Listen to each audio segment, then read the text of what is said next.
Welcome sa Dries TV. Kung interesado ka sa ganitong news, huwag kalimutang isubscribe ang ating YouTube channel. Maraming salamat! So ayan, welcome back again sa ating YouTube channel mga kakimpaw, and sa update natin ito, ang pag-uusapan natin ay tungkol sa mga importanteng ganap kina Kim and syempre kay Paolo Avellino.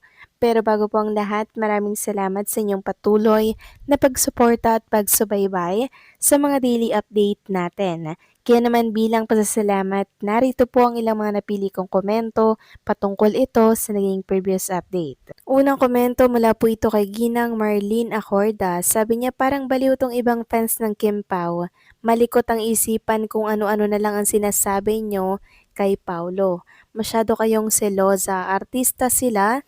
Yan ang field of work nila, kailangang artistic kahit minsan labag sa kalooban nila gagawin pa rin para walang masabi, kesyo suplado din si Pau, pag walang effort, pag ganyan naman kaya kalma lang tayo. Tama po kayo dyan, Ginang Marlene Acorda, medyo mababaw po yung ibang mga fans kaya agad po silang sumusuko at bumibigay. Dapat sana masanay na sila mga kakimpaw kasi alam naman natin na artista si Paolo Avellino, di ba? And alam natin na binayaran po si Paolo Avellino para gawin yung mga nakita natin kahapon.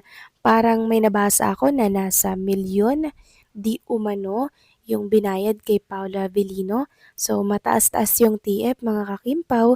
Kaya syempre, kailangan galingan ni Paolo Avellino yung performance niya. Kaya sa mga nagtatampo po kay Paolo Avellino dahil sa nangyari, unawain natin si Paolo Avellino dahil alam naman natin na artista po siya at yan ang kanyang trabaho. Ang mang-aliw syempre at magpasaya po ng mga kandidata at mga taong nasa piyesta dyan po sa Ilocos Sur. So maraming salamat sa komento, Ginang Marlene Acorda. God bless po and mabuhay kayo. At ang next comment naman mula po kay Ginang Norma Col.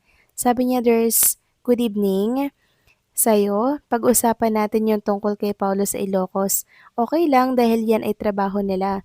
Makita natin kung gaano si Pau kaloyal kay Kim, alam niya ang mga limitasyon o bawal na di magselos o magalit sa kanya si Kimi.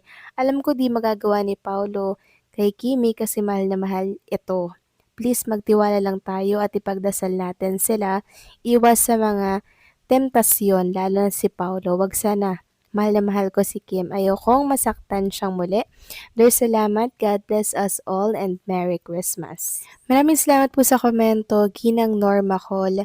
Tama po kayo dyan. Alam natin na, alam po ni Paula Abilino yung limitasyon niya, di ba? Kaya yung nakita natin mga kakimpaw, normal lang po yun na lagi po yung ginagawa ni Paula Avellino pag siya po ay naiimbitahan sa mga katulad kahapon, 'di ba? Mga piyestahan, mga coronation night. Normal lang 'yun bilang respeto po sa mga kandidata. Nakalahok po sa patimpala kahapon. And alam kong sanay na din si Chinita Princess na ganyan po ang kilos ni Paula Avellino every time na naimbitahan po siya sa ganyan mga kakimpaw. Kaya wag kayong mag-alala kay Kim Chu, okay lang po yan siya. And syempre si Kim Chu nga po ay nagpakita ng heart reaction sa post ni Paolo Avellino kanina, meaning okay naman sila, wala namang problema. Katulad po ng mga kalat ngayon sa mundo ng social media na di umano pinalayas daw ni Kim Chu si Paolo Avellino. So yun po ay mga ano lang mga kakimpaw, mga biru-biruan lang ng mga fans or casual netizen kasi nga po hindi nila tanggap yung nakita nila kay Paulo ng gabing yon, 'di ba? So maraming salamat sa komento, Ginang Norma Col. God bless po sa inyo and mag-iingat kayo palagi. So ito na nga, pag-usapan na natin mga kakimpaw ang mga topic na nakalap natin sa gabing ito at unahin na nga nating pag-usapan ang tungkol dito sa vlog ni Chinita Princess. So napanood nyo na po ba yung vlog ni Kim Chu? Pinakita doon ang hard work before mag-opening ang House of Little Bunny together with JP, Twinkle, and Carlo na talaga namang hindi umalis sa tabi ni Kim Chu para suportahan ito. Nakakatuwa lang dahil super naging successful yung opening nito. Dinumog po ng mga tao, naging mall show ng opening ng House of Little Bunny ni Kim sa SM City, Cebu. Kaya nagpapasalamat po si Kim Chu sa kanyang voiceover, sa mga sumusuporta at sumuporta pala sa opening ng business niya po, no? Habang pinapakinggan ko nga po yung voice over ni Chinita Princess sa kanyang vlog, may part kasi doon na binoice over niya na lang kasi masyadong maingay siguro yung video na yon.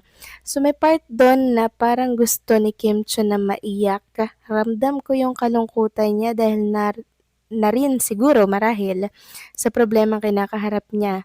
Inadmit niya din doon na everything happens for a reason. Lahat daw ng nangyayari sa kanya ay may dahilan. Mabuti na lang matatag po si Kim at patuloy niyang inuunawa yung nangyari po sa kanya. Dahil nga dito, maraming fans ang naiyak. Ito po yung ilan sa mga post nila sa X. Sabi po ni Johnny, sinong hindi nag-breakdown sa voice over part ng vlog ni Kimi na para bang kinakausap niya ako personally na kaming dalawa lang. Grabe yun, ma. Sabi naman po ni Blue Jeans, this is a dream, refuse to give up. Kim Chu. Huge shout out to this phenomenal woman. May your hard work continue to pay off and may you bless with a circle of people who uplift and inspire you to keep chasing your dream. Grabe yun mga kakimpaw, no? Sobrang nakaka-proud and syempre sobrang nakakaiyak lang din na makitang maraming nagmamahal kay Kim and syempre sumusuporta. Nakita natin kung gaano po kadami yung mga tao sa opening po ng House of Little Bunny. Talagang hindi pa nga nag-open yung mall, ang dami na po nakapila sa labas. Kaya hanggang doon na lang yung pasasalamat ni Chinita Princess at emotional po siya sa kanyang naging voice over. Samantalang next topic naman tayo, pag-usapan natin mga kakimpaw ang tungkol nga dito sa isang endorsement ni Chinita Princess na kung saan ay hindi po binitawan or iniwan si Chinita Princess. Sabi nga dito, hindi pala talaga binitawan ng local brand ng isang alcohol drink si Kim Chu dahil kahit mayroon na itong bagong calendar model, nananatili pa ring tumatakbo ang kontrata ng aktres. Nakaposte ang maliwanag na resibo sa IG ni Kim kung saan makikita itong ibinibida ang kanyang ganap na banding sa mga talent na gumaganap na brands niya para sa sinasabi nitong BBQ Night. Nakabalandra ang alak sa lamesa at sa ilang mga larawan hawak pa ni Kim ang baso ng alak at nasa harap mismo ang bote. Sa isang variant endorser image model, si Kim na makikita naman sa pangalan ng alak. Kaya hindi na umalma ang mga Kim Paulandia sa mga bumabanat kay Kim dahil kay Andrea Brillantes na siya ngayong calendar girl. Kung hindi kami nagkakamali, natatangi si Kim sa ilang mga naging calendar model ng brand dahil na-extend ang kontrata nito sa kumpanya. So yun naman pala mga kakimpaw, still endorser pa rin po si Kim Chu ng Tanduay. Kahit na meron silang bagong calendar girl, still si Kim Chu ay nakakontrata pa rin po sa kanila. So paano mga kakimpaw, hanggang dito na lamang po ang update natin. Maraming salamat sa patuloy na pagsuporta.